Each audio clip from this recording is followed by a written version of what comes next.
កំពុងលេងល្បិច6ចំនួនតិចអត់ដឹងទៅហើយតាំងស្ដាប់គេហើយមករករឿងថ្នាក់ដឹកនាំយើងទាំងទទឹងទៅ1ប្រាប់ពិភពលោកថាពួកគេវាយខ្មែរព្រោះរួមកំចាត់អំពើឆោបោកមានភ័ស្តុតាងតែអនុវត្តផ្ទុយនឹងលើសដែនសមត្ថកិច្ចករណីនេះនឹងជាប់បន្ទុកក្នុងបណ្ដឹងតុលាការអន្តរជាតិ3ថៃកំពុងរៀបក្បួនយំញងខ្មែរឲ្យស្អប់សម្ដេចហ៊ុនសែនគោលបំណងចង់បំបែកឯកភាពជាតិក្បួននេះវាចម្លងតាមយឺនបច្ចុប្បន្នក្រុមពួកសកម្មជនទាំងនោះកំពុងព្យាយាមធ្វើល្អជាមួយខ្មែរ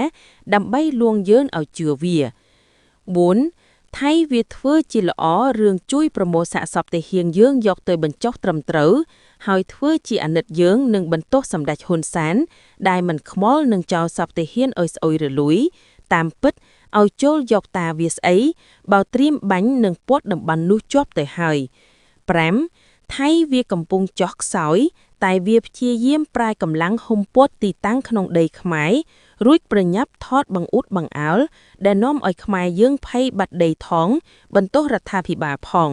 តាមពិតខ្មែរបែកឲ្យវាចូលមកយកដើម្បីរៀបជាភ័ស្តុតាងនៃបទល្មើសសង្គ្រាមសោះ6ដោះលែងចំណាប់ខ្ញាំងពេលនេះគឺដើម្បីស្រោចស្រង់តន្លែក្នុងអន្តរជាតិព្រោះទុកទៀតក៏មិនចំណេញវាដែរល្បិចពេលនេះគឺវាចាំងរក្សាទីតាំងដែលវាកំពុងឈរជើងបណ្ដោះអាសន្នទេត្រូវចាំថាថៃល្អមិនសូវនិយាយឯថៃដែលចេញនិយាយច្រើនគឺមិនសូវល្អ